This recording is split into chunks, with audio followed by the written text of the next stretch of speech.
नमस्कार दोस्तों, स्वागत है आपका जस्ट यूपीएससी में।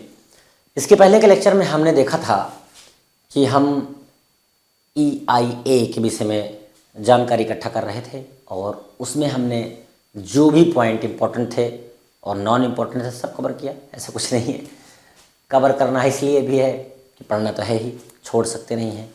तो अभी हम लोग इस लेक्चर में हमने जैसा कि बताया था कि आर्द्र भूमि के ऊपर डिस्कस करना है।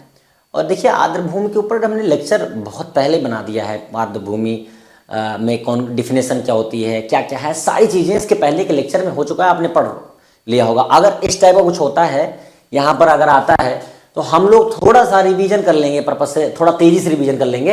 बाकी हम सीधा भारत के कुछ वेटलैंड्स के विषय में, जैसे कि मैंने बताया था, वो उसमें पढ़ेंगे। तो आइए, आर्द्र भूमियों की स्थिति के विषय में हमें जानना है और देखते हैं भारत में आर्द्र भूमि। ठीक, सबसे पहले आर्द्र भूमि के विषय में देख लीजिए। मैंने बताया था आपको कि आर्द्र भूमि के विषय में मैंने पढ़ रखा है, लेकिन और थोड़ा रिवीजन के तौर पर एक बार देख लीजिए।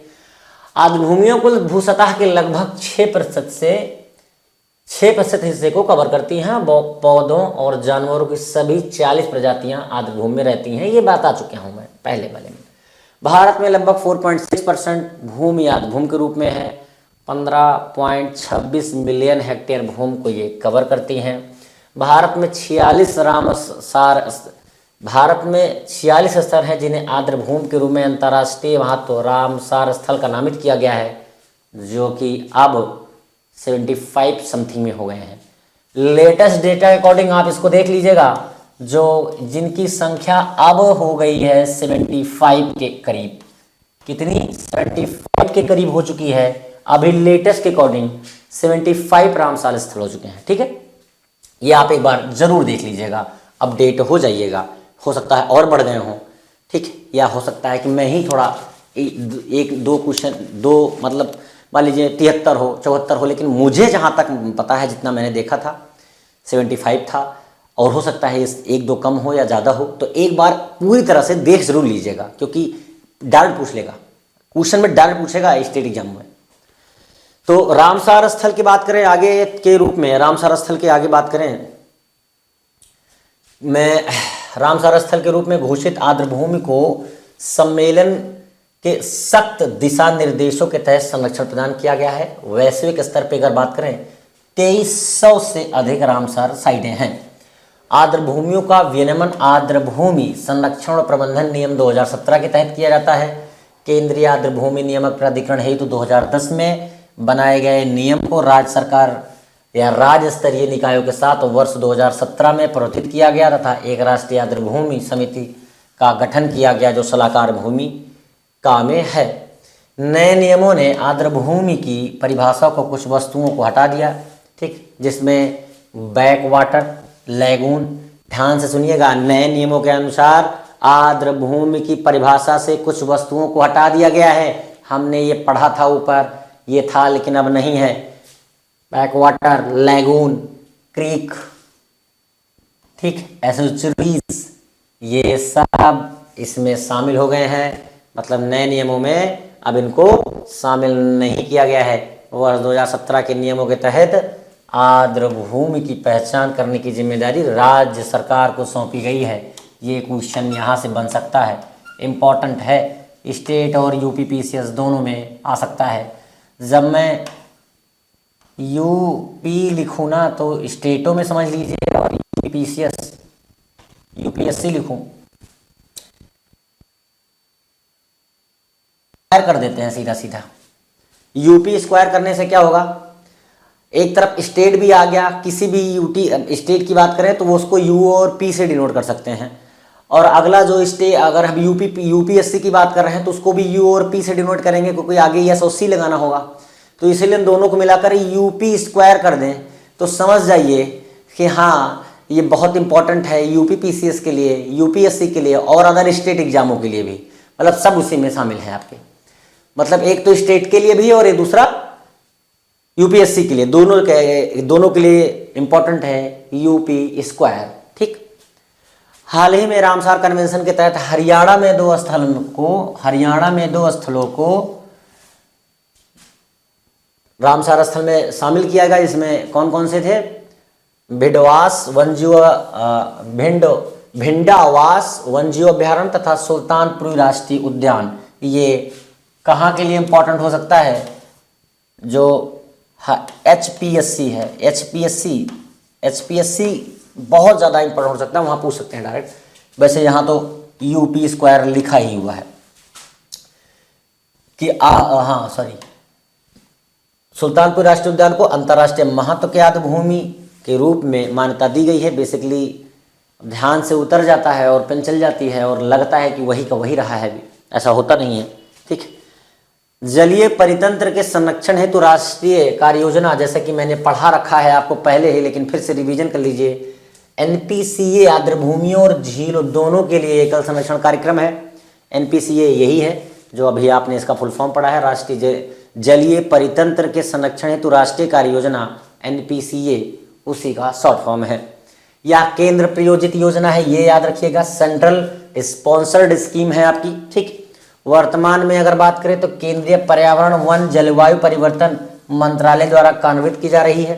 2015 में राष्ट्रीय झील संरक्षण योजना और राष्ट्रीय आर्द्रभूमि संरक्षण कार्यक्रम के विलय को तैयार किया गया था। NPCA को विभिन्न विभागों के माध्यम से बेहतर तालमेल को बढ़ावा देने और प्रशासनिक कार्यों के ओवरलैपिंग से बचाने के लिए तैयार किया गया, ताकि ओवरलैप ना हो पाए। भारत की आर्द्रभूमियों के विषय में हम लोग बात कर लेते हैं। भारत की प्रमुख आर्द्रभूमि में चिल्का झील उड़ीसा, डायरेक्ट यहाँ से क्वेश्चन पूछा गया है, कहाँ पर? UP स्क्वायर में डायरेक्ट क्वेश्चन है, आप उठा के देख लीजिएगा। वुलर झील के ऊपर भी क्वेश्चन डायरेक्ट पूछे गए हैं UP स्क्वायर में। रेणुका हिमाचल प्रदेश, मतलब आप समझ लीजिए सभी इंपॉर्टेंट हैं। सांबर झील राजस्थान, दीपोरबेल आसाम, पूर्वी कोलकाता आर्द्रभूमि पश्चिम बंगाल जिसको बोलते हैं, नल सरोवर गुजरात, हरिका पंजाब, रुद्रसागर त्रिपुरा और भोज वेटलैंड मध्य प्रदेश, ये आदि कुछ नाम है। लेकिन मैं आपको बता दूं, मैं बेट लगाता हूं आपसे, या आप शर्त लगा लीजिए, 2023 में ही ये किसी न किसी एग्जाम में आपसे पूछा जाएगा। 2023 के ही किसी न किसी स्टेट या फिर UPSC तक में पूछा जाता है, जा चुका है। 2018 का पेपर देख लीजिए। तो ये P स्क्वायर 100% आ रहा है। ठीक है, रट डालिए इनको। आउटेड क्वेश्चन है, आएगा ही आएगा, आउट क्वेश्चन है, समझ लीजिए पूरा का पूरा। ये इतना अगर आपको याद है तो आपके एक क्वेश्चन और कहीं कहीं पर 2 क्वेश्चन इंटरलिंक या एलिमिनेट करके आपको मिल जाएंगे। ठीक है, अब हम लोग कुछ आगे और देख लेते हैं, इसमें और क्या चर्चाएं की गई हैं। हाँ ठीक है, 1981 में शामिल किए गए रामसर स्थल कौन कौन से हैं आपके, पहले देख लीजिए। चिल्का झील है उड़ीसा 1981 1981। केवला देव राष्ट्रीय उद्यान राजस्थान 1981। 1990 में शामिल किए गए रामसर स्थल कौन कौन से हैं, बहुत इंपॉर्टेंट टॉपिक है, ये आप रट डालिए, ये आप रट डालिए, ये आपको रटना ही है, मतलब तेजी से रट डालिए एकदम, 2 बार 4 बार रिपीट कर करके फास्ट पे रख करके ना देख डालिए इसको। ये 100% यहां से क्वेश्चन आ ही रहा है। ठीक है, आगे है लोकतक झील मणिपुर 1990, वुलर झील जम्मू कश्मीर 1990, हरेका झील पंजाब, सांभर झील राजस्थान 1990।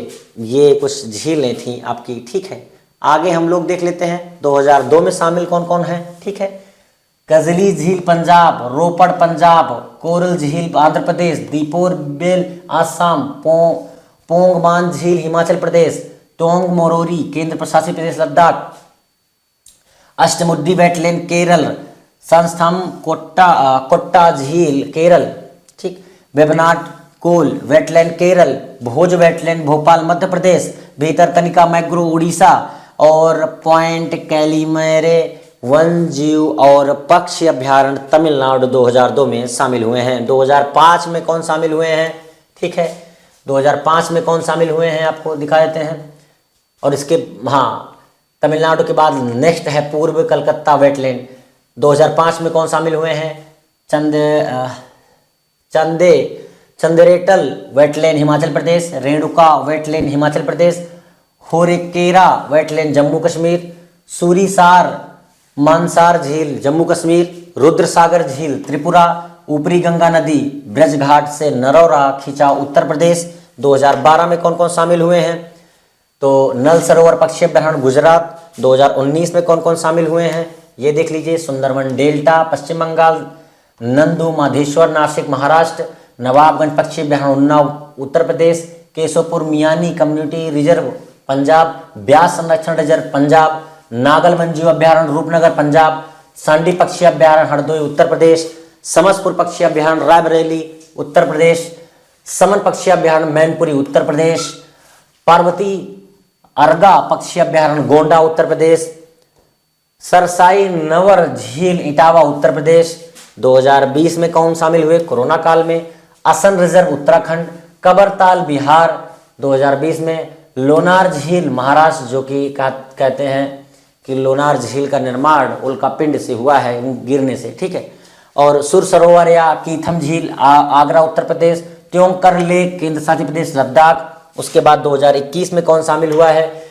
सुल्तानपुर राष्ट्रीय उद्यान हरियाणा, भिंडवासा वन्यजीव अभ्यारण्य हरियाणा, थोल झील वन्यजीव अभ्यारण्य गुजरात, वधवाना आर्द्रभूमि गुजरात। ये 4 हुए हैं। इसके अलावा मैंने कहा जैसे कि आप फिर से चेक करिए, करीब 29 से 30 के बीच में रामसार साइटें और अपडेट आपकी हुई हैं, तो वो आपका कर्तव्य है आप देखें भारत में वेटलैंड के प्रकार क्या हैं। और उसके बाद राष्ट्रीय आर्द्रभूमि संरक्षण कार्यक्रम, ये दुनिया भर की जो भी XYZ चीज़ें आर्द्रभूमि से रिलेटेड हैं और बची हैं, वो हम लोग अब नेक्स्ट लेक्चर में कंप्लीट करेंगे। तो मिलते हैं आपसे नेक्स्ट लेक्चर में, तब तक के लिए नमस्कार, जय हिंद।